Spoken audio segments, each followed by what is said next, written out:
What up everyone, I am Gallon Havoc, and I'm back with another review. Kept you waiting, huh? So I haven't done a game review in a long time, mostly because I've been trying to review other things, but I figured it was time for a return. Also because it's hard for me to pick up a game to review, cause there's so goddamn many. I know I could stick to the standard review with release, but that just seems too common. I personally love reviewing older games over newer ones, with some exceptions.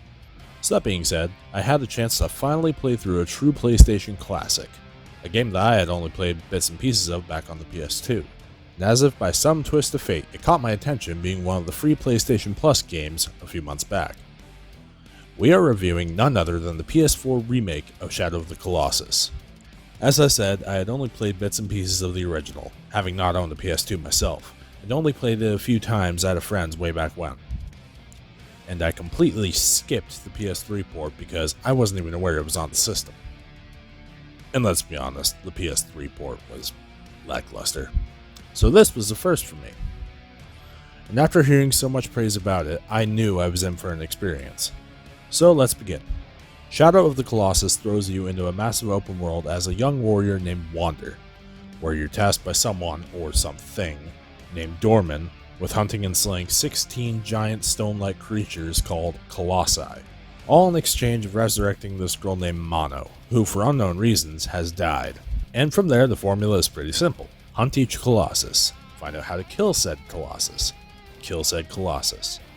Simple formula, but each Colossus is different, each with their own personality, and each with a very unique way of killing it, each feeling like a puzzle you need to overcome to move on. A puzzle of extremely epic proportions. When hunting the Colossus, you're guided by the beam of your sword, and whenever you come to an obstruction in your path, you need to find a way around it. Then, when you do finally find the massive creatures, you have to find out how to get onto it, whether by catching a ride, luring it into a trap, tricking it, or finding higher ground. High ground! Then, you need to find its weak point on its gigantic body, and then you need to attack its weak point with your sword or bow and arrow to finally bring it down. And your reward is this inky black smoke that shoots into the air and then stabs you right in the chest, which plays a huge part in the story. We'll get to that in a bit. Now, as I said before, we are talking the PS4 remake, which took the original game and rebuilt it with improved graphics, frame rate mechanics, and a much needed overhaul of the control scheme, because the one massive fault the PS2 version had was the extremely clunky controls, which was very, very frustrating. The PS4 version fixes that while also leaving the original control scheme as an option for those who want to relive that classic, albeit flawed, experience. This version's horse controls are also improved, making Agro, your horse companion, much easier to control than the original. And fighting the Colossi has also been improved by way of the grip function, which no longer feels as clunky as the original either. That being said, the PS4 version of the game is probably the best way to experience the game for newcomers and veterans alike.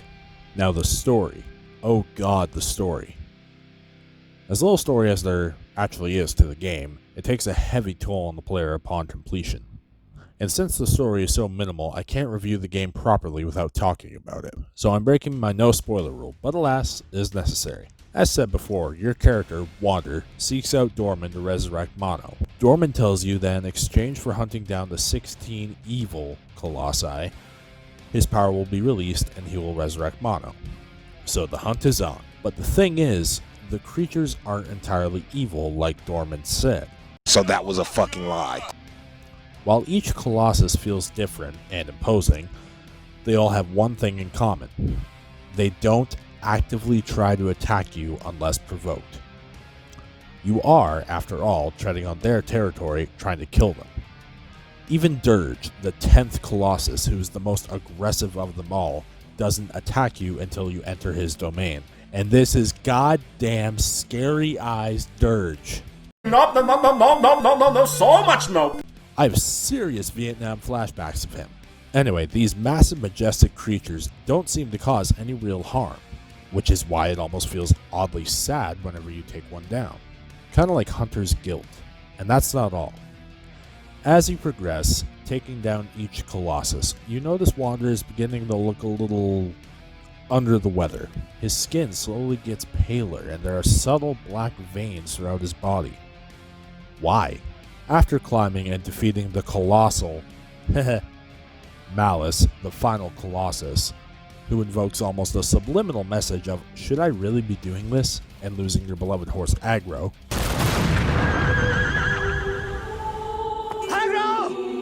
People from Wander's past catch up with him and attempt to kill him to stop Dorman from being released. Because this whole time, Dorman was using you to regain his power. So the soldiers attempt to kill Wander, only for Dorman to steal your body and transform into what could be the most powerful Colossus, being Dorman himself. The leader of the soldiers then invokes a spell to seal away both Dorman and Wander, which you have the option to resist, but it is futile, as you and Dorman literally get sucked into a portal and disappear. Only then, after everyone has gone, does the story give you probably one of the biggest gut punches in gaming history. Mono wakes up. After everything you've done, slaying the Colossi, releasing Dorman, and dying, Dorman still holds up his end of the bargain. That is truly some making a deal with the devil shit. And you don't dance with the devil because you get burned. And what's more, your horse, Aggro, survived as well. And what's more? Mono finds what is presumably Wander, but turned into a horned baby laying naked in the middle of the pit you were just sucked into. Babality. Dorman wins. Then, the bridge you took to get to these forbidden lands crumbles, presumably cutting off Mono's exit. So Mono takes up the babified Wander, and they, along with Aggro, find a spot to possibly start a life in. All your hard work has led to this, a truly tragic ending, where even though your hard work paid off, Wander wasn't there to see it. Or maybe he is or was, because he's now a baby, but you know. And that is the sad tale of the epic Shadow of the Colossus. Even though it is a relatively small story, the consequences are massive. And that is easily one of the game's biggest claims to fame. So what I think of Shadow of the Colossus as a whole? The game is a masterpiece, a straight up, bona fide work of art.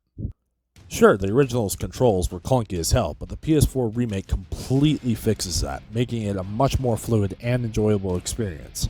Easy to grasp for all. And the boss fights were epic, unique, challenging, and yes, sometimes frightening. Goddamn dirge with your soul-piercing eyes that rival Majora's Mask! I spent majority of the game in awe of these majestic titans. Their unique design and imposing presence easily earns the game its title. And the story, though small, delivers such a tragic and emotional payoff that leaves you with a truly shocking ending, as well as many subliminal messages spread throughout, especially when you get to Malice, whose atmosphere accentuates the questionable consequences of killing these majestic creatures. That's a mouthful. My only real gripe with the game is I wish there was a bit more story that built up Wander and Mono's relationship. Like, is she your sister, a friend, a lover? Just a very small nitpick.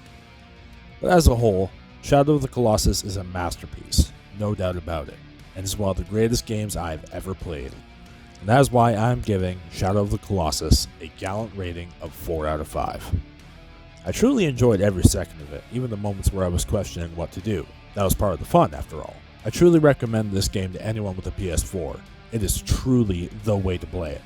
If you like games like Breath of the Wild, God of War, and Uncharted, this game played a big part in inspiring those titles. So with all that said and done, what did you guys think of Shadow of the Colossus? Drop a comment down below and don't forget to like, subscribe, and share. In the meantime, I am Gallant Havoc, and I will see you in the next one.